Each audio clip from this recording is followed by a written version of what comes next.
2026 is turning into an interesting year in historical terms. Some people think of it as 1917, 1789, 1848, 1968, kind of big year where everything changes.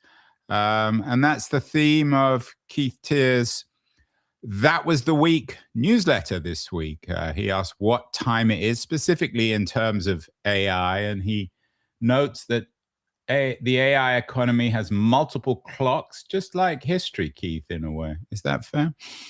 Yeah, I think of it as 1905, Andrew. What, because of the failed Russian Revolution or the Russian-Japanese War? Actually, both. They both were precursors to what happened for about the next, 70 years. Well, let's remind everyone, not everyone is as historically literate as you, Keith. What happened in 1905? There was a revolution in Russia against the Tsar from St. Petersburg that was partially successful, but ultimately failed. It's when the word Menshevik and Bolshevik emerged out of that. And the Russian-Japanese War was kind of a background to that. And it basically set in motion all the variables that led to the Russian Revolution, but it also prefigured World War I. And that was the period just before it was obvious that the world was going to go through a transformation that resulted ultimately in American global leadership. But it took arguably 70 or so years for that to play out. Well, AI is at that very formative moment, I think, it looked at from a long. So I take your point. I mean, we'll talk about these multiple clocks that you lay out in your editorial. But why 1905 when it comes to our current moment? Is it because we're expecting radical change and we're not getting it? I think it's not visible yet. So in a way, I do actually think we are getting radical change, but only a small number of people are experiencing what's possible. It is not generalized through the economy yet. It isn't rolled out or deployed, as that clock says in the middle section. So, I'm definitely experiencing it. I suspect you're experiencing it. This week, both OpenAI and Anthropic rolled out an upgraded version of Work. They call it Work, or Co-work in the case of Anthropic, which is all about making it useful to you in what you need to get done every day. And so it really is a very early stage of being fully formed. Yeah, and it's interesting. One of the pieces you linked to this week in your newsletter is something from the Wall Street Journal. I'm quoting the headline, "The Socialist Temptation of Sam Altman." So your 1905 analogy, metaphor is an interesting one. Is the AI economy, Keith, being tempted? The Wall Street Journal is always telling us about the socialist temptation of somebody or other, but it is our old friend Sam Altman, Slippery Sam, as I like to think of him, is he really being tempted by socialism, or is he tempting us with socialism? I must admit, socialism is a word I've grown to hate. Because in the American context, as an old communist, that's quite a confession, Keith.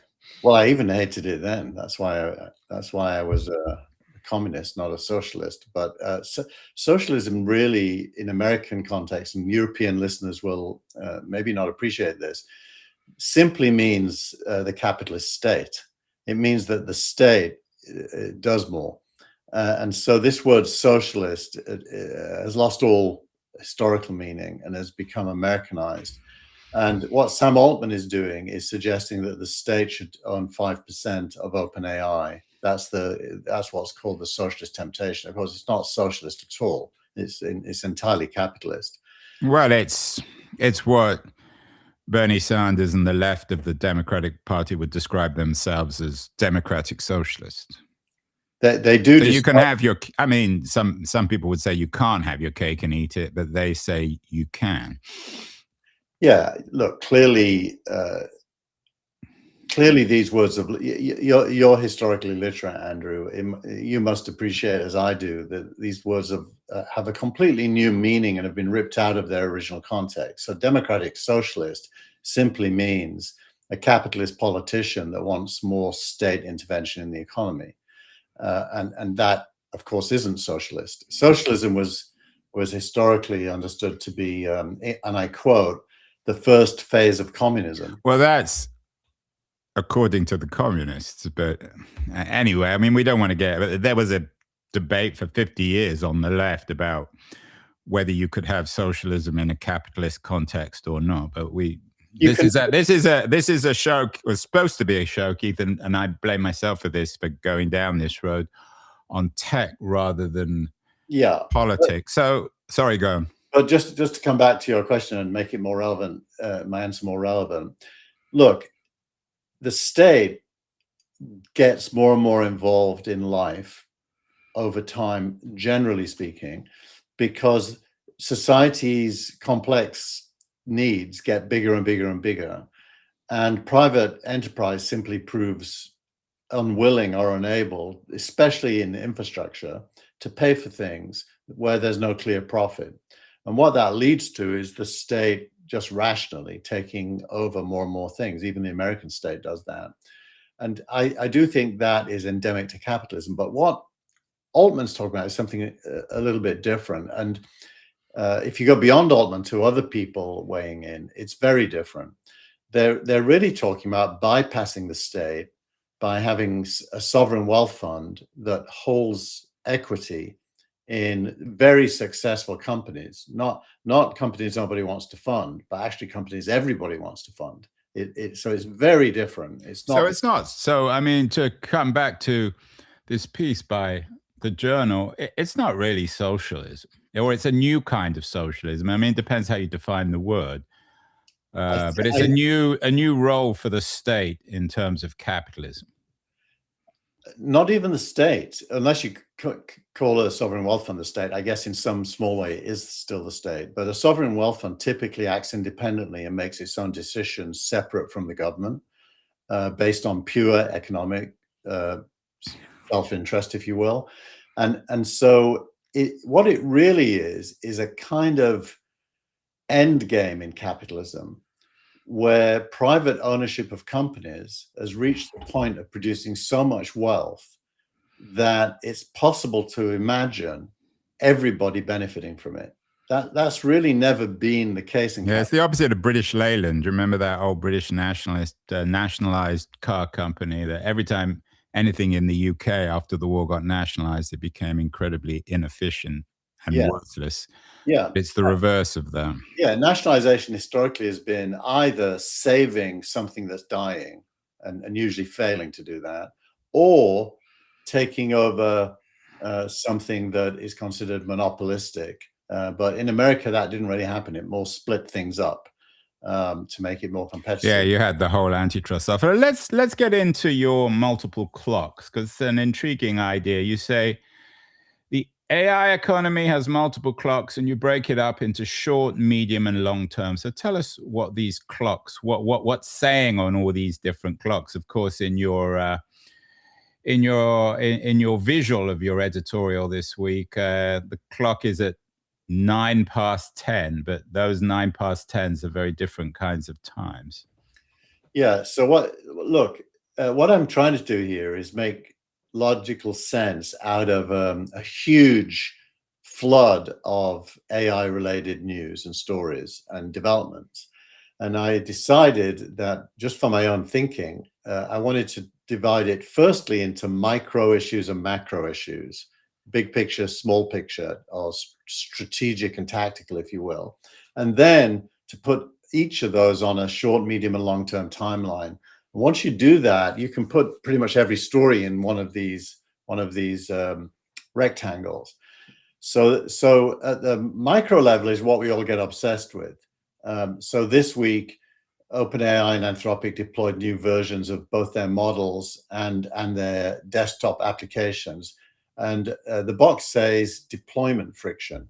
They're all trying to get, especially businesses, to adopt AI, to use it, and they're trying to provide tools that make that easier for them to do. And it's very tactical. They're hiring large numbers of engineers. Microsoft and Amazon both are spending several billion on what's called forward deployed engineers.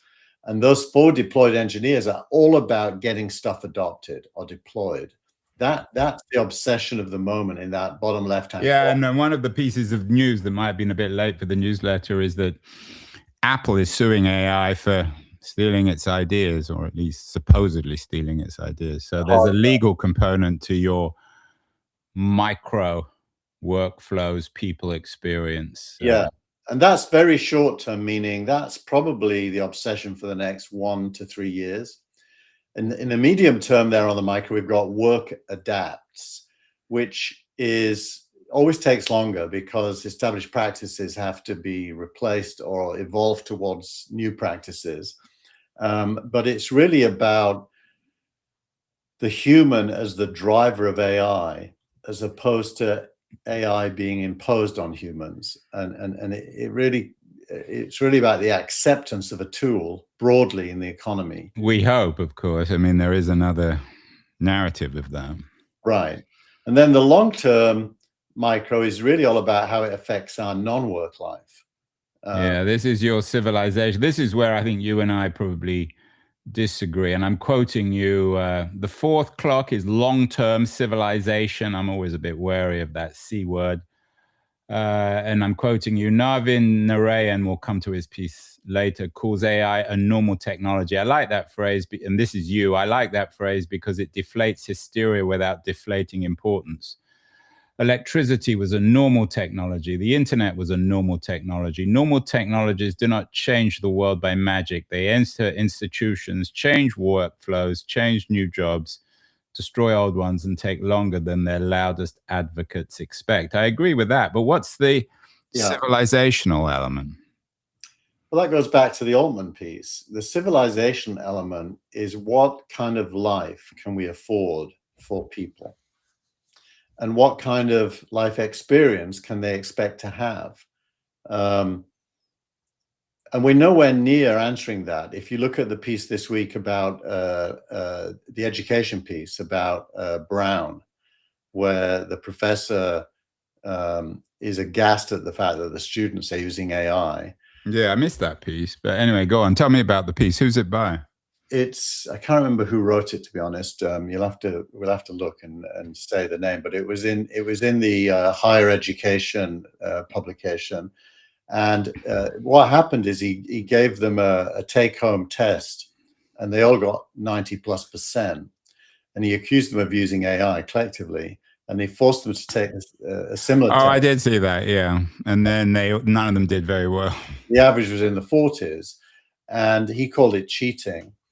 And that's because he is scoring memory. His job, he believes, is to score memory, what you can remember from what you've read. It isn't really scoring understanding; it's scoring memory. And you know, in response, I would say he is historically dated, although it doesn't appear that way. He appears to be in the right in the context we're in today. Now back to 1905, and of course, these kids, for the privilege of maybe what you call learning memory, are paying $100,000 a year at Brown to enable this guy and people like him to maintain their lifestyles and ideologies. Yeah. So, what life can we expect is an exciting question, to be honest, Andrew, because the answer should be a way better one. And as we know, we've been going through this a couple of decades now, where everyone says, well, the future life of an American child is not going to be as good as the parents. I think maybe now you can begin to see that it might be better than the parents. And that hasn't been true for a long time. So optimism becomes grounded. You mean in the long term? Because we're currently not in a very optimistic moment. I mean, you and I, you're very optimistic. I'm cautiously optimistic. Yeah, but that's the micro, and then of course there's a whole macro stuff. The biggest of which in the short term is that everybody is complaining about how expensive AI is becoming, especially Anthropic.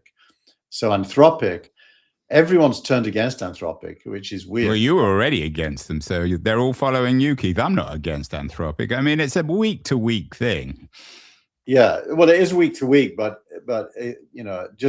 just to name one podcast that's very influential, the All In podcast, literally they've all come down in favor of these Chinese open source models. Why? Because Anthropic, you can't control the cost. And OpenAI this week, when they launched their 5.6 Sol model, their selling point was that it uses way less tokens and can get things done faster. Therefore, it's cheaper. Not only better, but cheaper. So everyone's focused on price. Yeah, well, that All In podcast is also very pro-American. I wonder what their friends in the White House, David Sachs, etc. I wonder what they think of that. In terms of getting to the future, Keith, you have an interesting piece by Matt Iglesias, very influential blogger, writer, Substacker, who argues that to save capitalism, we need radical land use reform. That's not very digital. That's not very AI. What's he saying? Why is land use reform so essential in terms of reforming capitalism? Well, land is highly regulated in the US.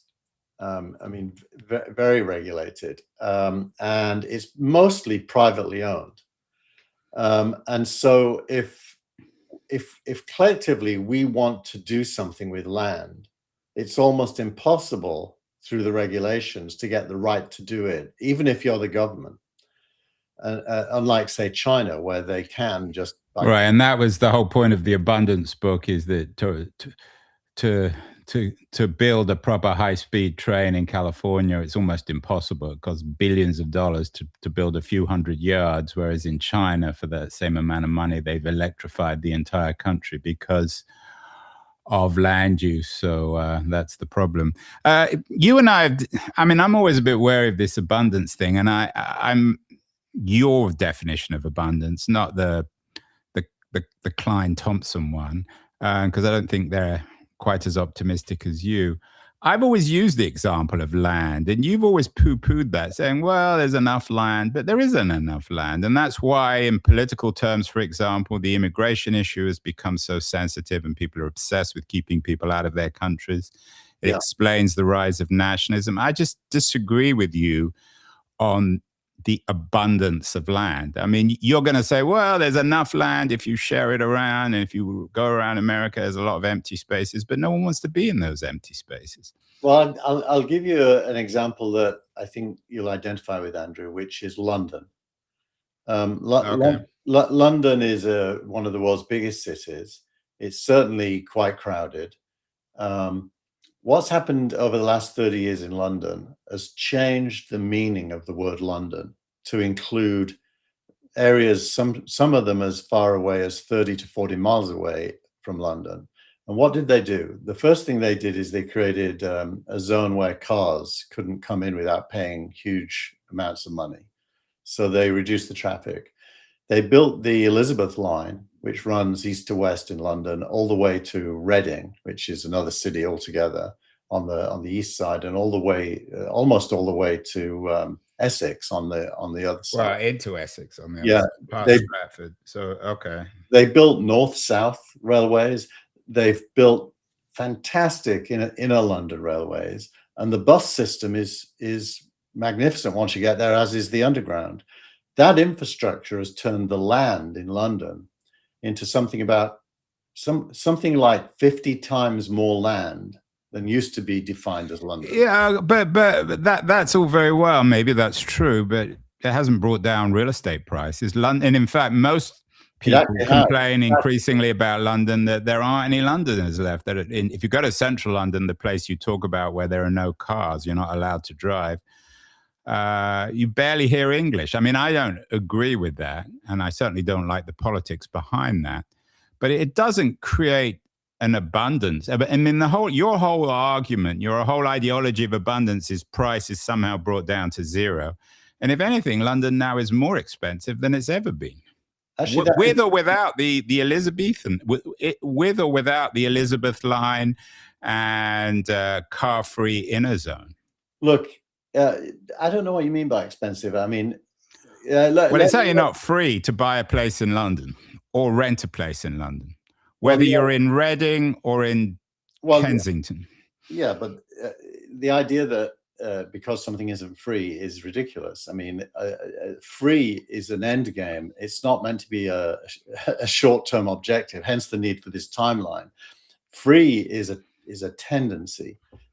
It's not an achievement that's already in the bag. Well, I mean, but it doesn't even bring the price down. Wait, you can buy a really nice house now on the Elizabeth line and get to central London in 20 or 30 minutes maximum for a couple of £100,000, which is you're gonna it's similar to a house in Kansas.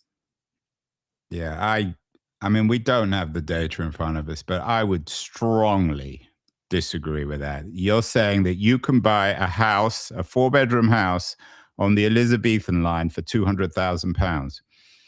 You said, yeah, maybe let's address this next week. You show me the data. I find that impossible to believe. I'll offer you some homes, Andrew, on the Elizabeth line. Right. I'm going to go back and live in London if I can get a 4-bedroom place for £200,000. By the way, you can get a 3-bedroom condo right in the middle of the city of London that would cost, I don't know, $5 million in San Francisco for about £1 million. Yeah. Well, maybe you should become a real estate agent, Keith. I'm suspicious of that. Let's talk also about America. You have an interesting piece from Noah Smith. I know he's one of your favorite Substackers, on the American age being the human age, and there's an element of nostalgia about your pieces. You also have a link with Yascha Mounk's Persuasion, an interview he did with the great Bulgarian social political theorist Ivan Krastev, on why America has lost faith in itself. A week after July 4th, 250-year anniversary, Keith, what do these articles tell us about the decline or reappearance of America? Well, the Yascha Mounk one is interesting because it goes to the core. Krastev is basically saying that American exceptionalism, the idea that America is special, has had a very short life, really dating from about 1850 or so up until maybe 1970, the Vietnam War, and the 1850. But that's a short life, maybe in world historical terms, but that's half of the whole history of the American Republic. Right. And he's making the point that it's gone, that there's no longer any confidence in America having a special purpose. It's been replaced by a defensive preservation of America. I mean, even though MAGA is let's make America great again, the content is let's stop America declining. So it's very defensive, and so Trumpism is not really optimistic. It's reactive to decline. That's my words, not Krastev's. But he zooms in on it, and he's kind of putting his finger on the psychological idea of America and making the point that it's now been lost. So what is there left to believe in? And that in a way is the same point I made earlier about the idea that your children will be worse off than you are. Maybe there's a glint now where that won't be true. Smith comes to, I think Smith puts his finger on something that's weird about America, is that on the one hand, Americans can't build a functional passenger train network. We know that from Thompson and Klein's Abundance. But on the other hand, the American AI industry is upending the world. And then he goes on, our healthcare system costs twice as much as that of any other rich country and nations, but our houses are huge and luxurious. So there are two Americas. There's the America in radical decline and the America that's steaming ahead, especially of Europe. I mean, you have a piece on from Paul Krugman, another of your favorite Substackers, on this perennial theme of European versus US economic performance. So America's weird. It's not in self-evident decline, but people think it is. Well, Smith makes the point quite well that, and obviously he's abstracting here, and he's probably talking about DC more than anything, but he makes the point that America's grown comfortable with stasis, and with the idea that local veto power overrides national projects. And so you end up with stasis and satisfaction with the way things are, as opposed to a vision, obviously the opposite of someone like Elon Musk, who lives in the future in his head and is totally unsatisfied with the way things are. And if you were to contrast Washington, D.C. with Elon Musk, you kind of get a sense of what old America used to be more like Elon Musk. We're not going to have an Elon Musk argument today, but it was interesting. I will come on to our interview of the week from my Keen on America show, but one of the other people I interviewed this week, and I think you'd like this interview actually, is with the Swiss-based geostrategic thinker Mehran Ghoul. He has a new book out called The New Geography of Innovation, and he argues that the American share of the global innovation economy is held relatively stable at about 45%. But what's changed over the last 20 years is that China has replaced Europe. So yeah. America actually has stayed the same, but instead of now competing with Europe, it competes with China. Yeah, look, there was always a brain drain of European scientists to America, going way back to the post-First World War era. You know, American science definitely wasn't very American. It was largely European, actually. So Europe's decline started a long time ago. China's rise, I think, you know, is really dated in the last 40 years, generally speaking. And Chinese science, Chinese universities are world-class, and Chinese scientists are world-class. They didn't used to be very innovative. I do think that's changed in the last 10 years. Yeah, and that's this book, Mehran Ghoul's The New Geography of Innovation, notes that the Chinese innovation is self-evident and highly competitive in America, although it doesn't necessarily forecast that China's going to take over. So maybe that comes back to your 1905 idea but rather than Japan, China is the version of Japan right now in 2026. Yeah. So Americans should be, I mean, for all the pessimism, whatever Ivan Krastev says, whatever Noah Smith says about the American age, I mean, Americans should maintain a degree of optimism, shouldn't they, Keith? Well, that's the Mark Andreessen view with Ben Horowitz. They've coined this phrase, American dynamism, and they've raised a very large cluster of funds to invest in industrial reinvention, if you will. Robotics and AI being a big part of that, of course. And you know, the problem is the math.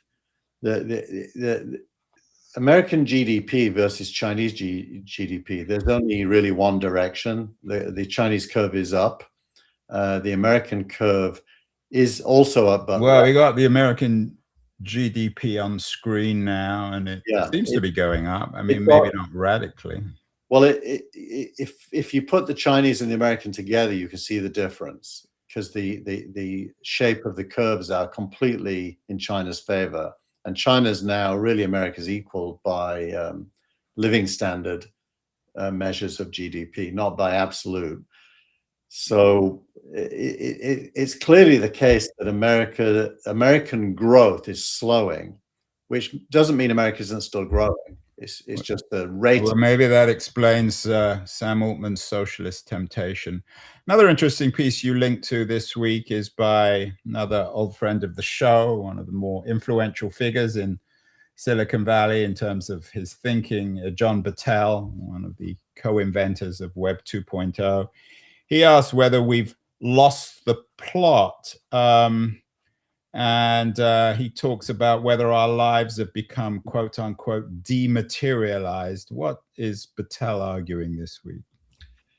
You know, I hate to say this because I'm older than him, but he's basically adopted the old man's argument that digital devices and media are atomizing human beings to the point where they live in isolation from other human beings. And he's elevating human contact in his story. And he quotes, it's interesting, he quotes a piece from Ian Bogost from Wired. He said, Bogost argues that technologies of convenience and efficiency have destroyed our connection to the physical world. And Bogost actually was on the show, and it's our interview of the week.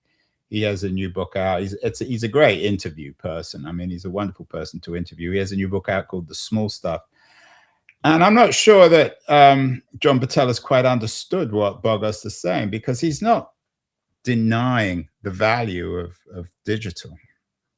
Tell me what he's saying, because I didn't listen to your interview yet. Well, he's saying that we should enjoy the small things. I mean, the small stuff is the stuff that he talks about. And one of the things that he and I talked about was our love of the Apple Watch. I got a new Ultra 3 watch, and he says this is something that parents should enjoy giving their kids. So yeah, it's small things that he focuses on, and small things don't have to be analog. Yeah, no, I identify with that a lot. I've recently, you probably can't tell, but I've recently sold all my digital cameras and replaced them with more handheld, smaller versions that are really, really good because of development and innovation. And as part of that, I'm buying, things like, I've got Japanese cameras with Chinese lenses. Here's an example of a Chinese lens. Oh, well, that's very blurry, Keith. I'm not sure what that says about Chinese lenses. Oh, that's better. So this is that's a Fujifilm lens, but it's made in China, and I get an unreasonable amount of fun from being able to take a picture of the flowers in my garden. Yeah, and that's the point that Bogost is saying, is that we should get a great deal of fun out of picturing. I mean, maybe not with small lenses, but picturing flowers or licking trees or enjoying our Apple Watches, and that's where we've lost the plot. But I'm not sure that, and I'm not convinced that Patel is the reactionary, the old reactionary that you say, in terms of have we lost the plot. No, I don't mean he's reactionary, but it is an old man's point of view. And look, I don't think we've lost the plot. I think it's part of abundance. That's the 1905 point again. What we've really got is creeping abundance. And these small things in our lives are evidence, because if you go back in history, no one had time for small things. What we've actually got. Yeah, that's a good point, actually. I like that. If we go back in history, no one had time for small things. Although, they didn't have any they didn't think consciously about small things. They just did them. Or they took them for granted. Yeah. And what Bogost says, and it's interesting, and it comes to another piece of yours, is that he's not just a nostalgic analog person, but he does says that digital is destroying some things, like tickets. He's very much someone who thinks that we still need to enjoy the physical ticket, whether it's an airline ticket or a concert ticket. And this connects, I think, with another theme in this week's newsletter, which is about Eventbrite. So tell us about Eventbrite and how they survived the business apocalypse, and why the internet made real life more valuable than ever, and how we can actually save the physical ticket, Keith.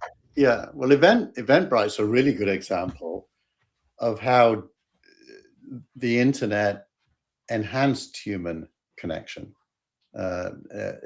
Human connection, meaning come to my house for a party, or let's do a World Cup watch party, and Eventbrite and similar companies really express the ability to reach out, organize, plan using the cloud and iPhones and Android phones to bring people together. And that's clearly true. I would say digital tickets do that as well. I mean, you know, when if I get a ticket to go and see David Byrne at the amphitheater at Stanford University. That dates you, Keith. Exactly. But you're another old alter cucker, as the Jews would say, like your friend John Battelle. Right. So, yeah. So the Eventbrite story is a great story of utility delivered digitally to bring people together. Well, you asked this week what time it is. According to my Apple Watch, which I'm going to, of course, wave at the screen, it's time to end, Keith. I'm not sure. Well, the one thing before we end is let's just acknowledge the post of the week, which is about David Potter. Not David Byrne. No, David Potter. You might not have noticed, Andrew, but I did notice. It didn't seem particularly interesting or relevant, but it's interesting and relevant for you. I don't think for anybody else. Well, you know, David Potter was very well known in the UK. He ended up being sitting on the board of governors of the Bank of England. He started life in South Africa and built the first handheld computer, Psion, and he passed away recently. So I want to acknowledge that. Well, you're losing all your friends. Last week, who did you lose? We all lost Owen Malik, and Malik, and now this week David Potter. Who's going to be next week, Keith? Harry Kane? Ooh, let's hope not. Well, actually, sadly, on that note, Andrew, I don't know if you noticed, but this morning, one of the South African team, Jaden Adams, 23 years old, was found dead in Cape Town. Oh, dear. Well, we better stop, Keith, because otherwise there's going to be more people dying around us. We will certainly be back. I know this week was what time it is. Next week we'll be back at our regular time. Actually, we'll be slightly earlier, but we'll run the show on Saturday. As always, Keith, don't die on me. We need you next week. We will talk again in